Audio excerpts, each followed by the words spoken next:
vamos a ir a Juan 2. Juan 2 y en Juan 2 vamos a leer todo Juan 2, ¿va?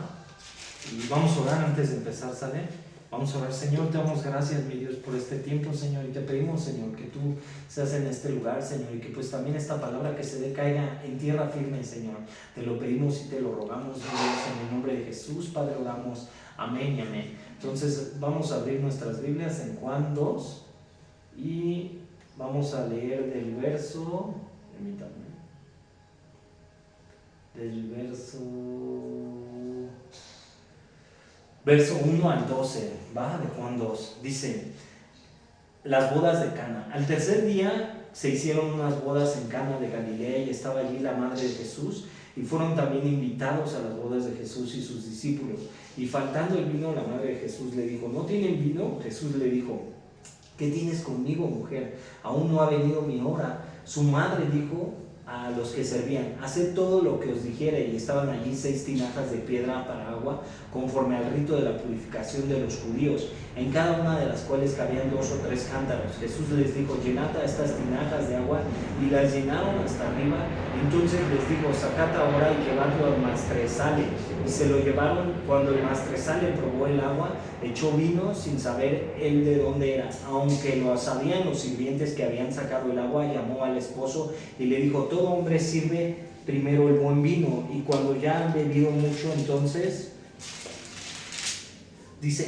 el inferior. Mas tú has reservado el buen vino hasta ahora. Este principio de señales hizo Jesús en Cana de Galilea, y manifestó su gloria, y sus discípulos que creyeron en él. Y después de esto descendieron a Capernaum, él, su madre, sus hermanos y sus discípulos, y estuvieron allí muchos días. Pues este fue el primer milagro que hizo Jesucristo, ¿no? En la Biblia. Es el primer milagro que vemos en la Biblia. Sí, convirtió el agua en vino.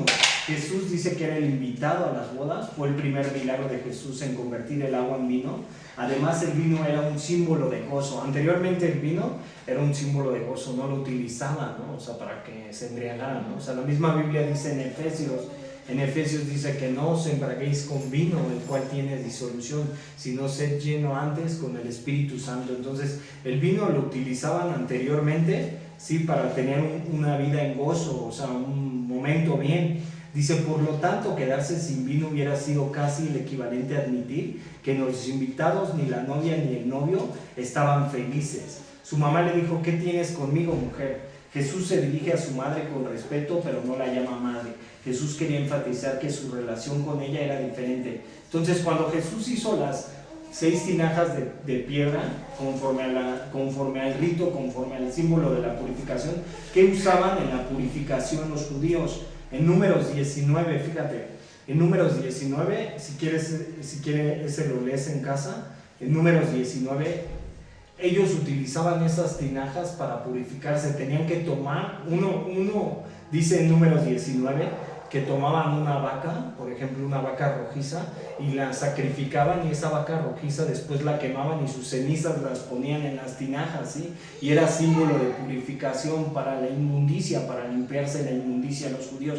Entonces ellos la utilizaban para limpiarse del inmundo, pero Jesús esas tinajas, o sea, les mostró cómo él era Dios a las personas. ¿Por qué? Porque esas tinajas Jesús lo que hizo fue que las utilizó para convertir el agua en vino. O sea, lo que ellos utilizaban para una purificación, él lo utilizó para convertir el agua en vino. Dice: las tinajas están relacionadas con el sistema de la ley, porque eran usadas en la ceremonia de la purificación. Esto es un símbolo. Esas tinajas ellos lo utilizaban para purificar lo inmundo. ¿Qué es lo inmundo? Dios les da en la ley a los israelitas una serie de normas, ¿no? En las cuales les decía a los israelitas: pues tú puedes hacer esto, o esto va a ser inmundo, ¿sí me entiendes? Tú no puedes entrar al campamento si eres mujer menstruosa, por ejemplo, o si eres hombre con flujo de semen, no podían entrar al campamento, ¿no? Entonces les da una serie de rituales, y en el cual lo inmundo, ¿sí me entiendes? O no podían tener contacto con sangre de los cadáveres. Pero Jesús, o sea, ¿por qué? Porque era inmundo. Entonces ellos se tenían que purificar para entrar al campamento o al lugar santo, ¿sí me entiendes? Pero dice aquí, fíjate, la inmundicia representaba que no podían entrar al campamento porque había una serie de reglas. Tenían que ser purificados para no profanar el tabernáculo. También nosotros no podemos profanar. O sea, ellos no podían entrar al tabernáculo. ¿Qué es el tabernáculo?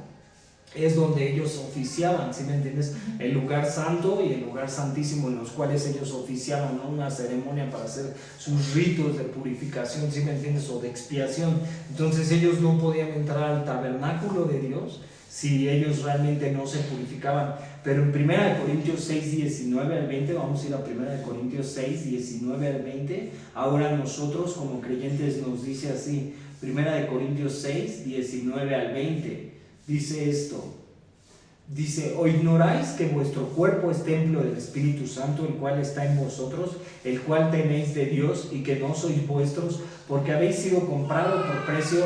Glorificad pues a Dios en vuestro cuerpo y en vuestro espíritu, los cuales son de Dios, ¿no? O sea, nosotros ahora ya recibimos como creyentes al Espíritu Santo. Entonces cada creyente cuando recibe el Espíritu Santo ya mora en él, ¿no? Entonces por eso somos templo ahora del Espíritu Santo, ¿no? Entonces por eso Jesús les estaba mostrando, o sea, lo que Jesús estaba tratando de decirle a los que estaban en esa fiesta, cómo Él convertía el agua en vino, pero también estaba diciendo, ¿no? Que Él era el Dios que descendió del cielo y vino a morir por los pecadores, y ahora Él nos iba a dar el Espíritu Santo a los hombres, ¿sí me entiendes? Y todos los creyentes, cuando ya recibimos a Jesús, ahora el Espíritu Santo habita dentro de nosotros, ¿sale?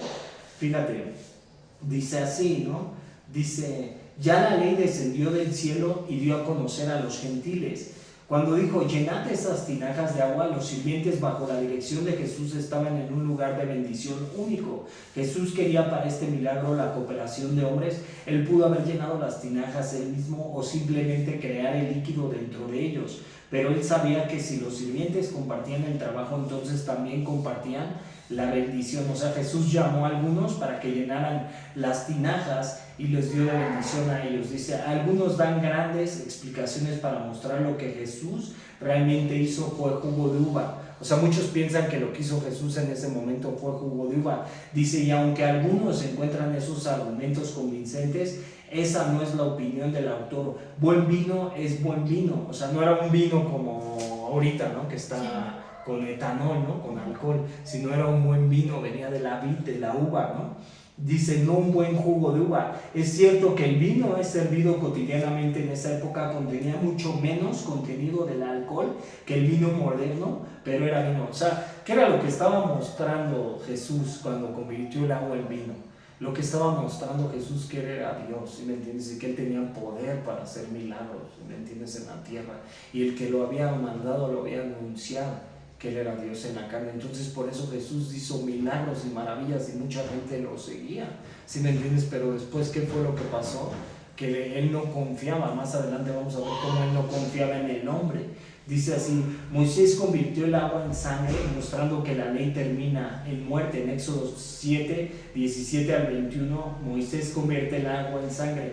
Pero el primer milagro de Jesús cambió el agua en vino, mostrando el gusto del gozo de su nueva obra. Esto demuestra lo que Juan dijo en Juan 1, 17. Juan dijo esto, dice, pues la ley por medio de Moisés fue dada, pero la gracia y la verdad vinieron por medio de Jesucristo. O sea, ¿cuál es la gracia? El favor inmerecido. O sea, la ley fue dada al pueblo de Israel a través de los judíos para darse a conocer a todos los gentiles, y la ley vino por medio de Moisés en el monte del Sinaí, pero ahora la gracia vino por medio de Jesucristo cuando se inmoló en la cruz del Calvario, ¿no? O sea, cuando murió por todos los hombres, ¿no? Entonces Jesucristo es el único, y por eso vino a la tierra para darse a conocer a los gentiles, ¿sí? O sea, es Dios en la carne, Él caminó entre los hombres.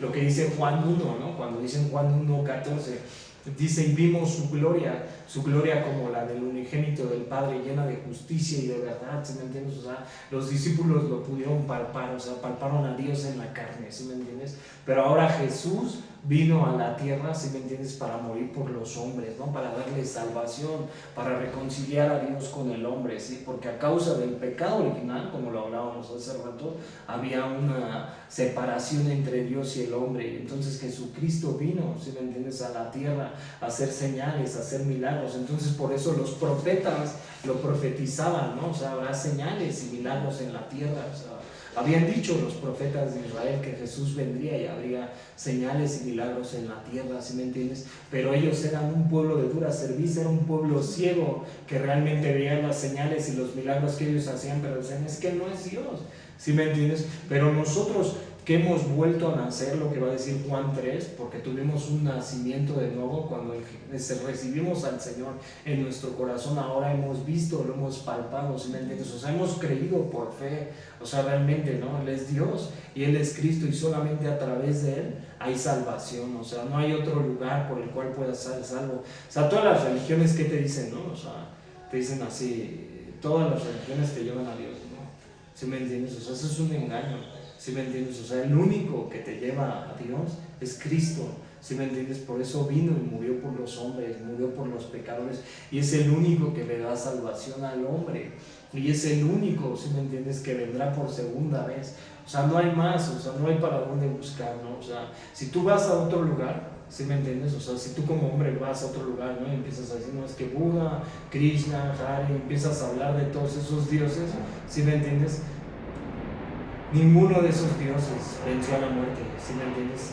Ninguno de esos dioses resucitó, ¿sí me entiendes? Ninguno de esos dioses partió la historia, ¿no? O sea, Jesús es el hombre más importante sobre la faz de la tierra.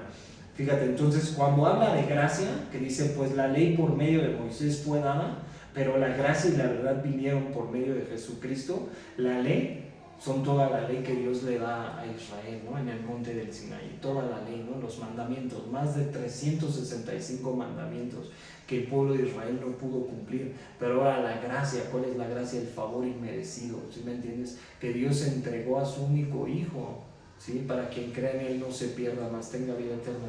El día de ayer a mí un señor me dijo así, ¿no? Me dice, es que yo estoy muy resentido porque a mí mi papá me pegó, sí, me lastimó, y yo estaba muy resentido con Dios, y decía, ¿tú en dónde estabas?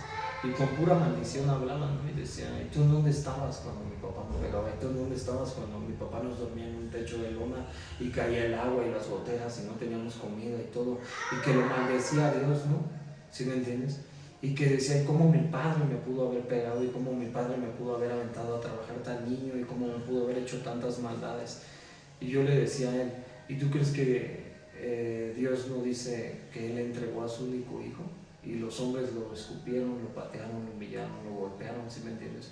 Para darnos vida eterna y para que conociéramos la verdad y para vivir una nueva vida.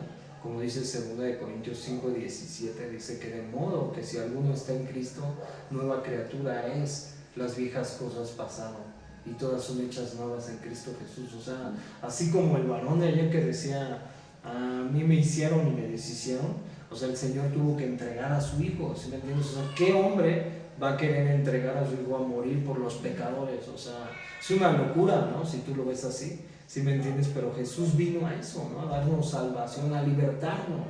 Entonces, por eso Lucas 4:18 nos dice así, ¿no? Lucas, por cuanto me ha ungido el Espíritu de Dios para dar a conocer las buenas nuevas de salvación, ayudar a los quebrantados de corazón, a los humildes de espíritu, ¿sí me entiendes? Entonces Jesús vino a eso, ¿no? A darle vida al hombre y una vida plena. Fíjate, ahora del verso 13 al 17, verso 13 al 17 de este mismo pasaje. Fíjate, Jesús purifica el templo. Estaba cerca la Pascua de los judíos, y subió Jesús a Jerusalén y halló en el templo a los que vendían bueyes, ovejas, palomas y a los cambistas allí sentados. Hacía un azote de cuerdas, echó fuera del templo a todos y las ovejas de los bueyes y esparció las monedas de los cambistas y volcó las mesas. Y dijo a los que vendían palomas, quitad de aquí esto y no hagáis de la casa de mi padre casa de mercado. Entonces se acordó sus discípulos que está escrito, el celo de tu casa me consume. Aquí estaba hablando que un profeta, ¿no? Un profeta fue lo que dijo, ¿no? El celo de mi casa te consume, no me acuerdo si fue Isaías, pero aquí era lo que estaba diciendo Jesús. ¿Por qué Jesús se enojó en ese momento? Jesús se había enojado en ese momento porque el patio, en el libro de los reyes de Israel, Salomón, el tercer rey de Israel, el hijo de David, él edificó templo a Jehová. Entonces Salomón edifica el templo a Dios y deja un patio en el cual los gentiles podían ir a adorar, ¿sí me entiendes? Al Señor. ¿Por qué? Porque los judíos sí tenían entrada tanto al templo como al lugar santo, ¿sí? Algunos. Y entonces, en ese momento, el patio, ¿sí me entiendes?, estaba lleno. Los judíos lo habían hecho mercadería y otros, ¿no? O sea, habían hecho mercadería el patio. Entonces Jesús se estaba refiriendo a los gentiles, ¿sí me entiendes?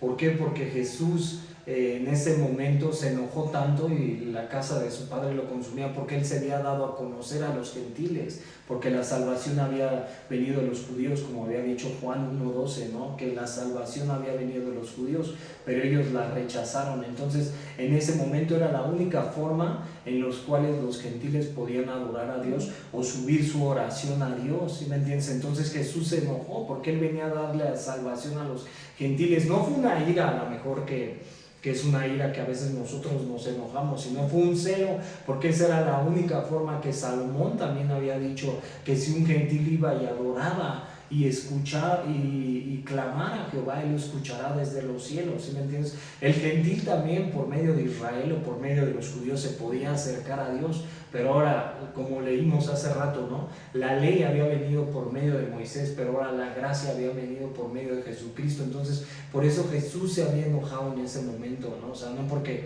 trataba de impresionar a alguien o algo, ¿no?, sino realmente que ese lugar era para que él diera adoración a los gentiles. Fíjate, dice, los mismos judíos donde adoraban los gentiles convirtieron el pacto de adoración en mercader. Jesús vino a los gentiles.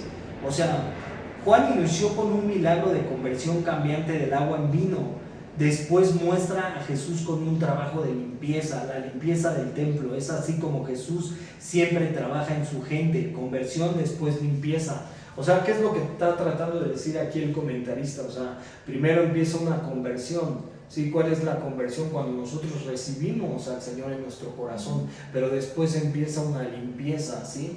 Filipenses 1:6 dice, ¿no?, que el que comenzó la buena obra la perfeccionará hasta el día de Jesucristo. O sea, tú cuando vas a ir caminando como cristiano, Dios te va a ir marcando el paso, ¿sí me entiendes? O sea, y el Señor te va a ir marcando entre lo bueno y lo malo, ¿no?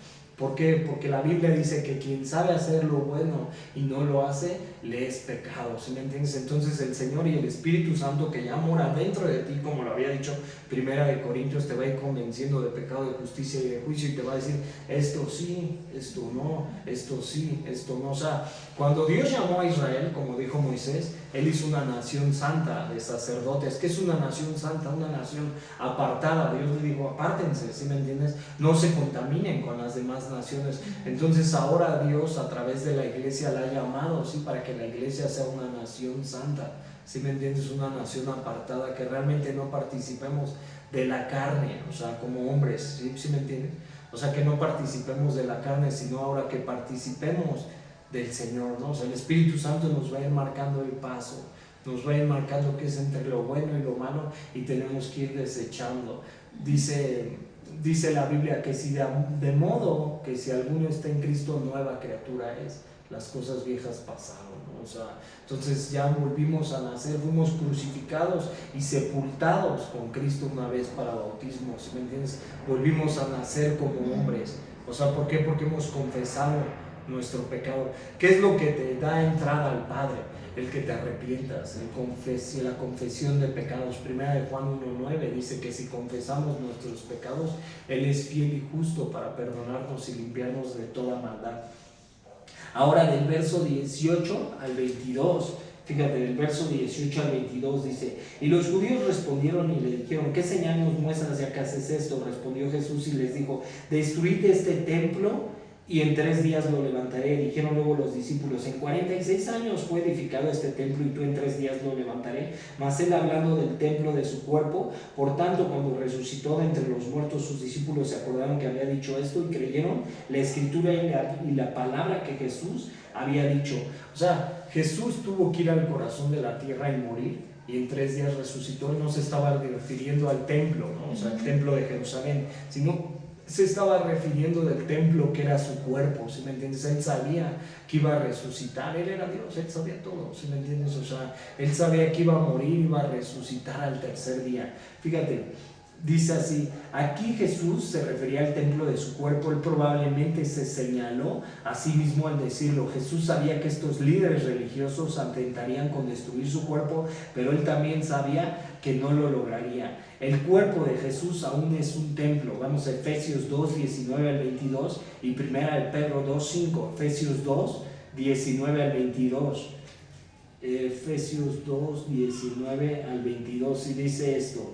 Dice, así que ya no sois extranjeros ni advenedizos, sino conciudadanos de los santos y miembros de la familia de Dios, edificados sobre el fundamento de los apóstoles y profetas, siendo la principal piedra del ángulo Jesucristo mismo, en quien todo el edificio bien coordinado va creciendo para ser un templo santo en el Señor, en quien vosotros también sois juntamente edificados para morada de Dios en el Espíritu Santo. O sea, el creyente no debe de participar de la carne porque ya ha vuelto a nacer. Ahora, Primera de Pedro capítulo 2, verso 5, dice así: vosotros también, como piedras vivas, sed edificados como casa espiritual y sacerdocio santo para ofrecer sacrificios espirituales aceptables a Dios por medio de Jesucristo. Ahora nuestro cuerpo también ya es el templo de Dios y mora el Espíritu Santo, ¿no? Y la Biblia nos dice que no participéis de los deseos de la carne, ¿no? O sea, que nos tenemos que abstener. Entonces, si nosotros vemos, por ejemplo, en el mundo que está de cabeza y participamos de lo mismo, ¿no? ¿Sí me entiendes? O sea, Daniel 1:8 dice, ¿no?, que Daniel propuso su corazón para no participar de la mesa del rey, ¿no? O sea, nosotros también tenemos que apartarnos del pecado. Fíjate, dice así, dice Juan 10:18, él podía levantarse de los muertos, era Dios en la carne, un ser no creado. Vamos a Juan 10:18, Juan 10:18, dice esto, Juan 10:18, dice así: nadie me la quita, sino que yo de mí mismo la pongo. Tengo poder para ponerla y tengo poder para volverla a tomar. Este mandamiento recibí de mi Padre. Jesús estaba hablando de su vida. O sea, nadie tenía poder de quitarle la vida, sino él mismo, pues era Dios. ¿Sí me entiendes? O sea, ahí te das cuenta que Jesús es Dios en la carne. Ahora vamos al verso 23. Del verso 23 al verso 23 hasta el final, vamos a leer. Fíjate, de Juan 2, del verso 23, es el último verso. Dice: estando en Jerusalén en la fiesta de la Pascua, muchos creyeron en su nombre, viendo las señales que hacía, pero Jesús mismo no se fiaba de ellos, porque conocía a todos y no tenía necesidad de que nadie le diese testimonio del hombre, pues él sabía lo que había en el hombre. O sea, él conocía el corazón del hombre. La Biblia nos dice en Jeremías 17, vamos a Jeremías 17, fíjate. O sea, él conocía el corazón del hombre, porque el hombre a través del pecado se corrompe. Entonces Jeremías 17 nos dice esto. Jeremías 17, fíjate, nos dice el verso 9, dice: engañoso es el corazón más que todas las cosas y perverso, ¿quién lo conocerá? Yo, Jehová, que escudriño la mente, que pruebo el corazón, para dar a cada uno según su camino, según el fruto de sus obras. Entonces aquí él conocía el corazón del hombre, por eso no se fiaba. O sea, Jesús sabía la palabra, ¿sí me entiendes? O sea, era la misma palabra, ¿no? Entonces no se fiaba de los hombres, ¿no? O sea, la Biblia dice en Números 23:19, maldito el hombre que confía en el hombre, ¿sí me entiendes? O sea, tenemos que confiar en Dios como creyentes, ¿sí me entiendes? O sea, obviamente también Dios pues pone líderes, ¿sí me entiendes? O pone gente que a lo mejor te puede instruir en la palabra, ¿sí me entiendes? Para que te enseñe la palabra, ¿sí? Romanos 13:1 dice: sométanse a toda autoridad, porque toda autoridad es puesta sino de parte de Dios. O sea, también nos tenemos que someter a las instancias públicas, ¿no? O sea, no podemos decir, ay, sí, ya una revuelta y todo y me vale, ¿no? O sea, tenemos que ordenarnos, o sea, no confiar tal vez en ellos, orar por ellos, pero Dios los puso y tenemos que honrarlos, ¿sí me entiendes? Entonces también tenemos que honrar al hombre, ¿sí me entiendes? Pero primero tenemos que poner nuestra confianza en Dios, ¿sí me entiendes? O sea, entonces Jesús sabía, ¿no? O sea, no puedo confiar de los hombres, o sea, ellos han visto mis milagros, mis maravillas, pero yo no confío de los hombres, ¿sí? Era lo que estaba tratando de decir Jesús.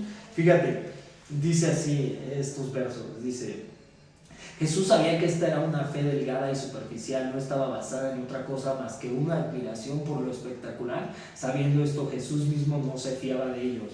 Dice, aún así Jesús amaba las multitudes, o sea, Jesús caminaba con las multitudes. Aunque no se fiaba de ellos, podemos amar a las personas sin entregarnos a ellas. Aunque Dios sabe exactamente lo que hay en nosotros, nos ama poderosamente.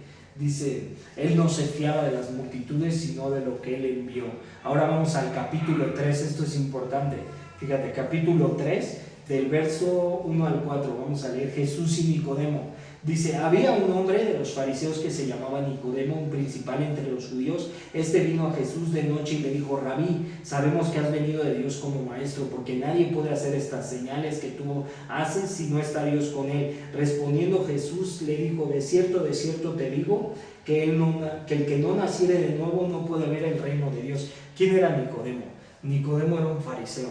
Nicodemo estaba en el Sanedrín. ¿Qué era el Sanedrín? El Sanedrín legislaba las leyes de los judíos, ¿sí me entiendes? Era un hombre importante. Aquí, ¿qué era lo que estaba mostrando Jesús?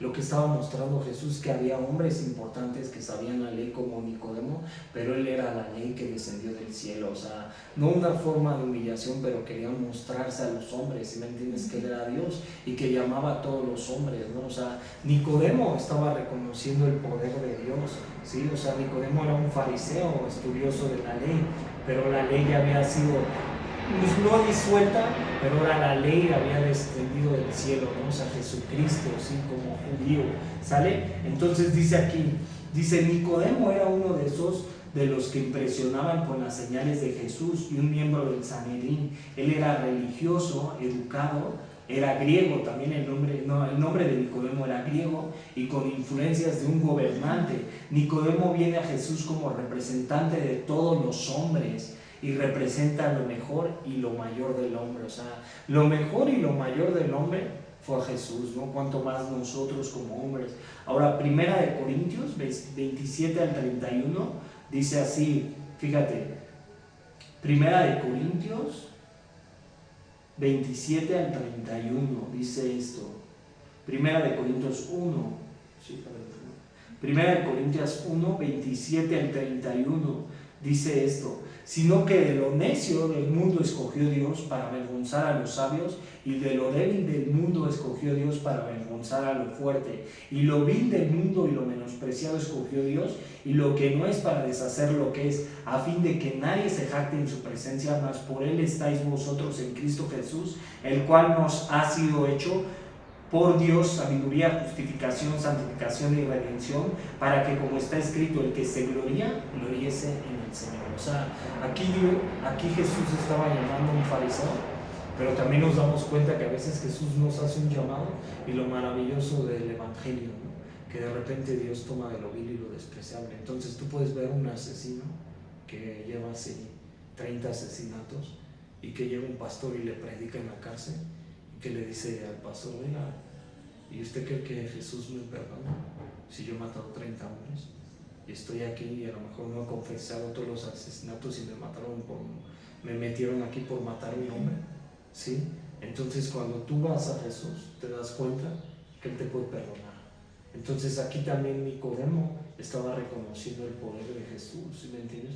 Entonces podemos ver cómo Jesús toma, ¿sí me entiendes?, de lo vil y lo despreciable, ¿no? Y entonces le hace llamado a hombres o a mujeres que realmente su vida está hecho un desorden, un caos, ¿sí me entiendes? Y el Señor a veces nos toma así, ¿no? O sea, a mí, que me tomó de las drogas, mi vida hecha era un caos, ¿sí? Me tomó de las drogas, del alcoholismo, del suicidio, y yo ya no quería vivir, ¿sí? El Señor tomó mi vida, ¿sí? Entonces el Señor te vuelve a llamar. Entonces ese es el nuevo nacimiento, cuando tú mueres al pecado y vuelves a nacer en Cristo, ¿sí me entiendes? Eso es lo que se llama el nuevo nacimiento. Eres una nueva criatura ahora.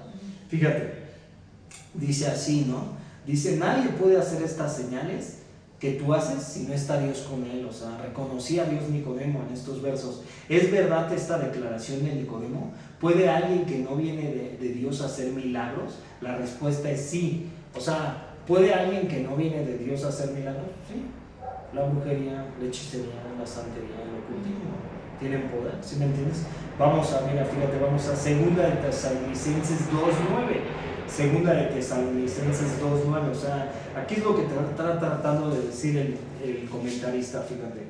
Segunda de Tesalonicenses 2:9 dice: inicuo cuyo advenimiento es por obra de Satanás, con gran poder y señal y prodigios mentirosos, y con todo engaño de iniquidad para los que se pierden, por cuanto no recibieron el amor de la verdad para ser salvos. O sea, el enemigo también tiene poder para hacer milagros, ¿no? O sea, era lo que estaba diciendo el intérprete, o estaba diciendo esta parte, ¿no? Y ahora Apocalipsis 13, del 13 al 14, Apocalipsis 13, del 13 al 14, vamos a Apocalipsis 13, del 13 al 14, fíjate, dice así, dice: también hace grandes señales, de tal manera que aún hace descender fuego del cielo a la tierra delante de los hombres, y engaña a los moradores de la tierra con las señales que se le ha permitido hacer en presencia de la bestia, mandando a los moradores de la tierra que le hagan imagen a la bestia, que tiene la herida de la espada y vivió.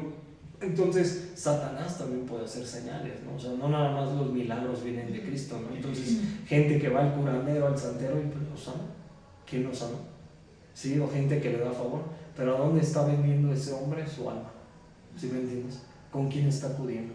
Entonces él también tiene poder, ¿no? Para darle favor al hombre. Entonces, ¿cuánta gente de repente que dice, bueno, yo me quiero hacer millonario, y ahí empeña el alma, ¿no? Al pináculo, ¿no? O sea, yo he escuchado de casos así en Oaxaca, ¿no? Que hay una cueva y que la gente va a la cueva y empeña su alma al diablo, y también le da favor, ¿no? Pero le tiene que entregar algo.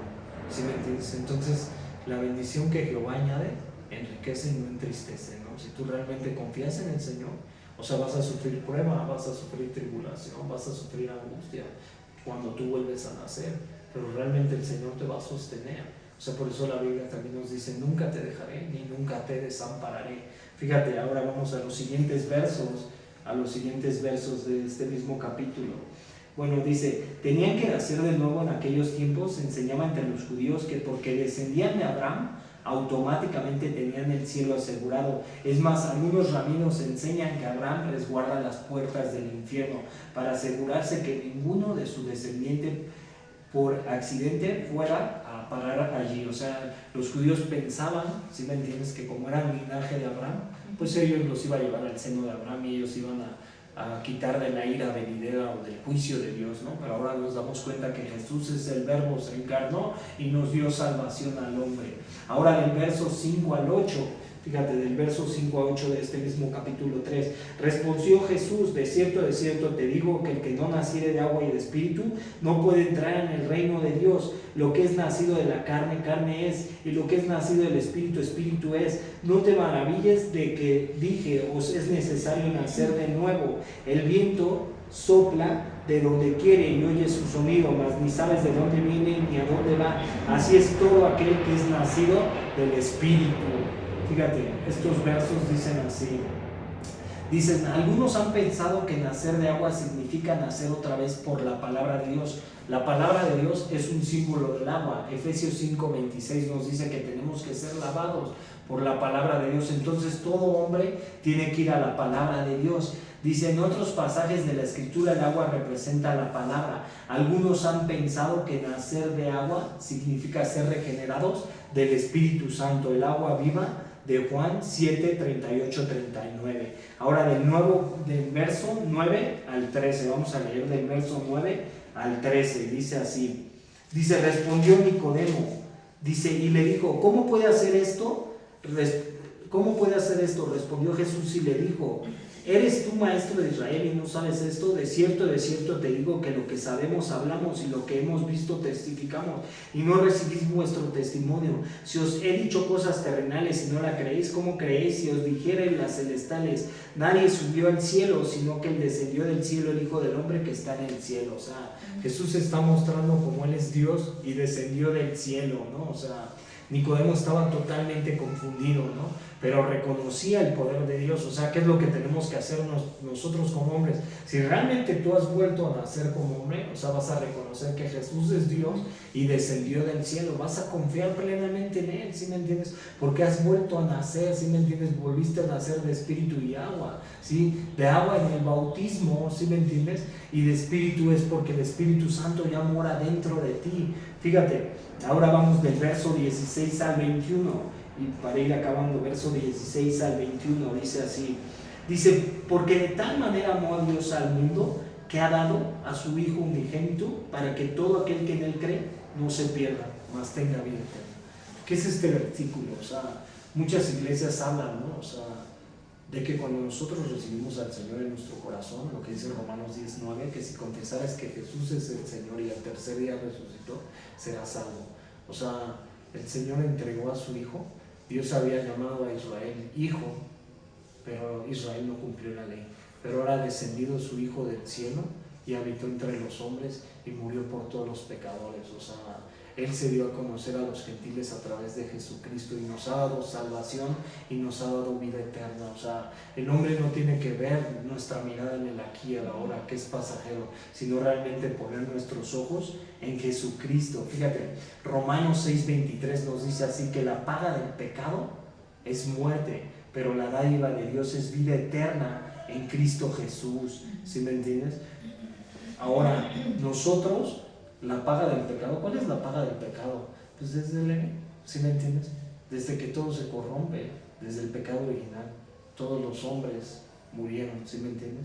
¿Por qué? Porque están muertos espiritualmente, pero la dádiva de Dios es vida eterna en Cristo Jesús. Solamente el Hijo te puede dar vida eterna, ¿sí me entiendes? No hay otro camino y no hay otro lugar. O sea, lo que vivimos aquí en la tierra es pasajero. Por eso Jesús dijo, el cielo y la tierra pasarán, pero mis palabras no pasarán. Pero debemos de realmente confiar en el Señor, ¿sí?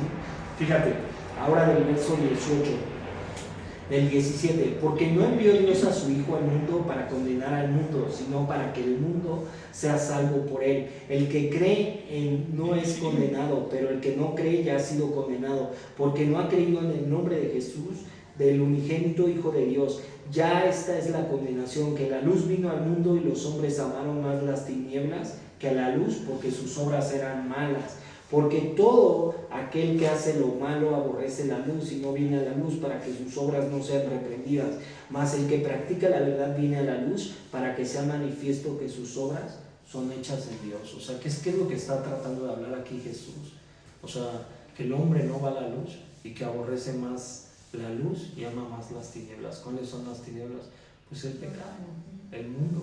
¿Sí me entiendes? El hombre está corrompido porque hay un velo. O sea, ¿cuál es este velo? Dice 2 Corintios 4:4 que el Dios de este siglo encegueció el entendimiento de los gentiles para que no resplandezca la luz de la verdad en sus corazones y crean en la mentira. O sea, ellos no pueden ver, ¿sí me entiendes? O sea, el gentil no puede ver, ¿sí me entiendes? Y como lo dijimos hace rato, está afanado en el aquí y el ahora, está viviendo el momento y dice, pues no importa, una carita al aire. Si adultero, una cana al aire. Si fornico, una cana al aire. Si miento, una cana al aire. Si robo, una cana al aire. ¿Sí me entiendes? O sea, el hombre así dice, no importa, no va a pasar nada. ¿Sí me entiendes? Pero esas son las tinieblas. Ellos no quieren ir a la luz. ¿Cuál es la luz? Jesús. O sea, no se quieren arrepentirse de su pecado, ¿no? O sea, Proverbios 28:13 dice que si confesamos nuestros pecados, dice Proverbios 28:13 que quien encubre sus pecados no prosperará, mas quien los confiesa y se aparta de ellos alcanzará misericordia. ¿Y cuál es la misericordia que Dios te perdona? En la cruz. ¿Sí me entiendes? O sea, entonces eso es ir a la luz para que nuestras obras sean manifiestas, confesar. ¿Sí me entiendes? El salmista dijo en el Salmo 119:11, he guardado tus dichos para no pecar en contra tuya. O sea, no debemos de ver la palabra o ir a Dios como, ay, es duro, es difícil. No, debemos de confiar en Él con plenitud, con el corazón. Fíjate, Juan 5:24, esta es la condenación. Vamos a Juan 5:24. Juan 5:24 dice así, dice esto, de cierto os digo, el que oye mi palabra y cree en el que me envió tiene vida eterna y no vendrá a condenación, mas ha pasado de muerte a vida. Fíjate, y ahora para acabar del 22 al 30, del verso 22 al 30, dice: después de esto vino Jesús con sus discípulos a la tierra de Judea y estuvo allí con ellos y bautizaba. Juan bautizaba también en Enón, junto al Salim, porque había allí muchas aguas, y venían y eran bautizados, porque Juan no había sido aún encarcelado. Entonces hubo una discusión entre los discípulos de Juan y los judíos acerca de la purificación, y vinieron de Juan y le dijeron: Rabí, mira, el que estaba contigo al otro lado del Jordán, de quien tú diste testimonio, bautizaba, y todos vienen a él. Respondió Juan y dijo: no puede el hombre recibir nada si no le fuere dado del cielo. Vosotros mismos me sois testigos de que dije: yo no soy el Cristo, sino que soy enviado delante de él. El que tiene la esposa es el esposo, mas el amigo del esposo que estaba a su lado le oye y se goza grandemente de la voz del esposo. Así pues, mi gozo está cumplido. Es necesario que él crezca, pero yo mengo. ¿Qué era lo que estaba haciendo Juan el Bautista aquí? Pues reconociendo, ¿sí me entiendes? Y le estaba dando las ovejas a Jesús. O sea, él realmente se estaba reconociendo, como en Juan 1, que solamente era el que abría el camino para que viniera el Redentor, ¿sí me entiendes? O sea, él había menguado para que Cristo creciera, lo estaba reconociendo como Dios. Solamente Juan el Bautista era un profeta, ¿sí me entiendes? Y a veces nosotros tenemos que menguar para darle el reconocimiento a Dios en todas las obras que hagamos, en el trabajo, en la familia, ¿sí me entiendes? Eso es morir a nosotros mismos, morir a lo carnal, ¿sí me entiendes? O sea, la Biblia nos dice: haz morir lo terrenal en vosotros, impurezas, malos deseos, pasiones desordenadas. Y ahora del verso 31 al 36, el que de arriba viene sobre todo el que es de la tierra, es terrenal, y cosas terrenales habla. El que viene del cielo es sobre todos, y lo que vio y oyó, y esto testificó, y nadie recibe su testimonio. El que recibe su testimonio, este atestigua que Dios es veraz, porque el que de Dios envió las palabras de Dios habla, pues Dios no da el Espíritu por medida. El Padre ama al Hijo y todas las cosas ha entregado en su mano. El que cree en el Hijo tiene vida eterna, pero el que rehúsa creer en el Hijo no verá la vida, sino que la ira de Dios está sobre él. Dice: porque Jesús es el hombre del cielo y hay un precio grande que pagar por rechazarlo. Si tú rechazas al Hijo, entonces tú recibes la ira. O sea, ¿qué es lo que pasa aquí con el hombre? O sea, el hombre ha rechazado a Dios desde el principio y ha caminado en sus caminos. ¿Qué es lo que hace el humanismo? El humanismo son las reglas, los valores y la ética del hombre desechando a Dios. Y el humanismo, ¿qué es lo que hace? Separa al hombre de Dios. Entonces, este tiempo se llama el tiempo de los gentiles. Y Dios está dando tiempo, ¿sí me entiendes? Y le da el libre albedrío a los gentiles. Pero llegará un momento en donde ya más no sea eso, sino vendrá la ira de Dios, el juicio de Dios. Pues hasta aquí acabamos y vamos a orar, ¿va? Vamos a orar, sí. Vamos a orar. Amado Padre, te damos gracias, mi Dios, por este tiempo, Señor, y que tú seas, mi Dios, en este lugar, Señor, y ayúdanos, Señor, y bendícenos, Señor, y que pues tú, Señor, nos ayudes a que esta palabra caiga en tierra firme, Señor.